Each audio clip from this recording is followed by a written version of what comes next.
की बेटी। सरल, सुशील और शांत, ये क्वालिटी थी सरस्वती की, जो कि शर्मा जी की बहू थी। क्या है बहू, जब देखो तब किचन में खटर पटर करती रहती हो, लेकिन खाने को कुछ देती ही नहीं। कैसी बात कर रही हो पीयूष की अम्मा? सुबह से 4 कप चाय, 2 बार नाश्ता और इतनी सारी बहू के हाथ की नमकीन तो खा चुकी हो, फिर भी ऐसा बोल रही हो? अरे कुछ तो डरो ऊपर वाले से। तभी वहाँ पीयूष आ जाता है। क्या है सरस्वती, इतनी देर लगती है क्या टिफिन बनाने में? एक काम है घर का तुम्हारे पास, वो भी नहीं कर पाती हो वक्त पर। आपका टिफिन टेबल पर रखा है और नाश्ता भी, बाकी का सामान बेड पर रखा है और अब मैं मंदिर जा रही हूँ। सरस्वती मंदिर चली जाती है। उसके जाने के बाद घर में, यार माँ, कैसी गवाह लड़के से शादी करा दिया है। मंदिर, पूजा, किचन और सास ससुर के सिवा इसे कुछ दिखता ही नहीं है कि कैसे खुद को स्मार्ट बनाकर रहना होता है, कैसे लोगों से जुड़ना है, बातें करनी है, ऐश करना है। अरे पैसा बचाओ, पैसा बचाओ, और कुछ आता ही नहीं इस लड़की को।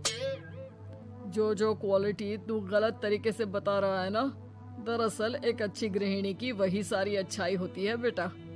घर को चलाना, समाज में इज्जत दिलाना और घर वालों का ख्याल रखना, और चाहिए ही क्यों? अरे क्यों नहीं चाहिए कुछ और? लड़की ऐसी होती है कि घर आए तो पूरा घर बदल कर रख दे, सभी को खुश रखे, लेकिन बहू के अंदर तो ये सारी क्वालिटी है ही नहीं। अरे खुश तो उन्हें रखा जाता है जो खुश रहना जानते हैं। तुम लोगों को तो कोई खुश नहीं कर सकता। पिताजी, अब आप ही लोग सोचिए, क्योंकि मैं किसी और से शादी करना चाहता हूँ। आप लोगों को बहू के साथ रहना है या मेरे साथ? क्योंकि मैं अब इसके साथ नहीं रह सकता। मैं बहू को नहीं छोड़ सकता। उसके मरते पिता को मैंने वादा किया था कि मैं उसे बेटी बनाकर रखूंगा। तो ठीक है ना माँ, तैयार कर ले अपना सामान, हम दोनों किसी और घर में रहने चलेंगे तेरी नई बहू के साथ। अरे हाँ बेटा, वही ठीक है, लेकिन मैं तेरे पिता के बिना भी तो नहीं रह सकती। तो मेरे बिना रह सकती हो? ठीक है, मैं अकेले ही चला जाता हूँ। बेटा वहाँ से चला जाता है, लेकिन सास का दिल नहीं लगता। बहू मंदिर से भी हो आती है और फिर, माँ, पिताजी, खाना लग गया है, खा लीजिए। हाँ हाँ, तुझे बस आता ही क्या है, खाना बनाना और खाना खिलाना। अरे सुन, मेरे सारे कपड़े पैक कर दे। क्यों माँ जी, कहीं जा रही हैं क्या?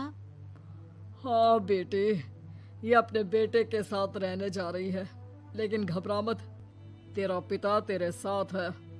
बहू समझ नहीं पाती कि उसके साथ हो क्या रहा है, लेकिन फिर ससुर उसे सारी बात बता देता है। बेटा, ये नई बहू कब आ रही है? मुझसे घर का काम नहीं होता, वैसे भी तेरी पहली निकम्मी बीवी ने मुझे किसी काम का नहीं छोड़ा। माँ, वो बस आने ही वाली है, और हाँ माँ, उसके आगे ना थोड़ा स्टैंडर्ड से रहना, क्योंकि वो थोड़े बड़े घर की लड़की है, उसका एक स्वैग है, स्वैग। तभी वहाँ एक बहुत सुंदर सी लंबी सी लड़की आती है। हे पीयूष, भागकर कैब से मेरा सामान ले आओ, और हाँ प्लीज एसी ऑन करके जाना। रीमा, ये मेरी माँ है। तुम चाहती थी ना कि मेरी माँ हम लोगों के साथ रहे। हेलो आंटी जी, हम लोग ना जल्दी शादी कर लेंगे, फिर मेरी जैसी टॉप लड़की आपको अच्छी बोलेगी। एक्साइटेड होंगी ना आप? पर नो इश्यू। पीयूष, सामान ले आओ ना, एंड आंटी आप पानी ले आइए प्लीज। माँ को तो समझ में ही नहीं आता कि वो क्या करे। वो बहू के लिए पानी लेकर आती है तो उसका पैर पर्दे में फंस जाता है और वो गिर जाती है। ओहो, पूरा पानी गिरा दिया। कांच का ग्लास क्यों छूती है जब हाथ पैर नहीं चलते? कितनी मुश्किल से मैंने और पीयूष ने ये गृहस्थी बनाने की कोशिश की है। अरे पर तो क्या हो गया, गिलास ही तो टूटा है। अपने घर में तो रोज एक तोड़ती हूँ, लेकिन मजाल है सरस्वती कुछ कहे। और हाँ, मैं पानी वानी नहीं पिलाने वाली, मुझे ऐसी कोई आदत नहीं है। बहू हो, बहू की तरह रहो, समझी? तभी वहाँ पीयूष आ जाता है, जिसे देख रीमा रोने लगती है। देख लो अपनी माँ को, छोटी सुना रही है। और अभी तो मैं आई हूँ, थक गई थी, बस पानी क्या मांग लिया। कह रही है बहू हो, बहू की तरह रहो।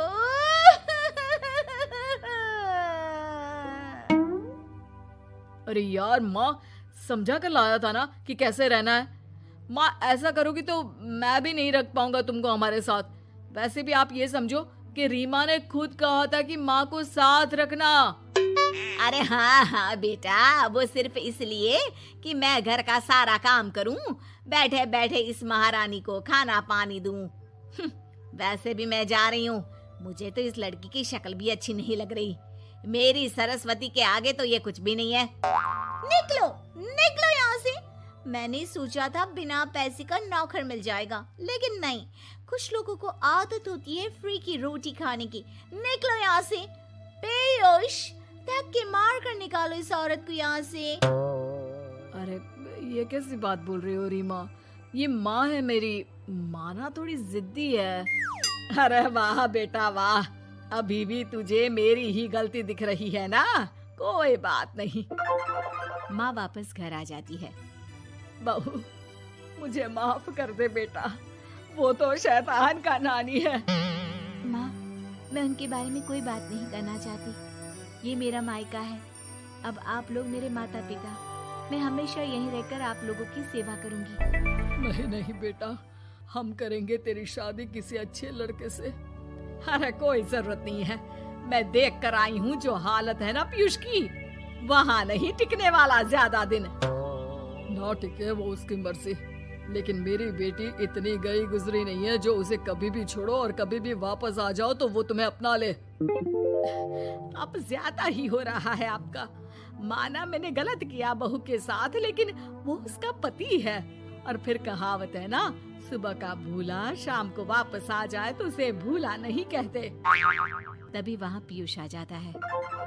माँ, वो भूला आ गया, मुझे माफ कर दो। सरस्वती के जिस गुण को मैं सही नहीं मानता था, दरअसल जीवन को सही तरीके से जीने के लिए वही गुण होने चाहिए। मुझे माफ कर दो सरस्वती, मैं आज के बाद तुम्हें और पापा को छोड़कर कहीं नहीं जाऊंगा। और मुझे भी बेटा। बेटा जहन्नुम में भी जाए तो उसके साथ रहने को तैयार हो जाए, वही तो माँ होती है। मुझे माफ कर दो माँ।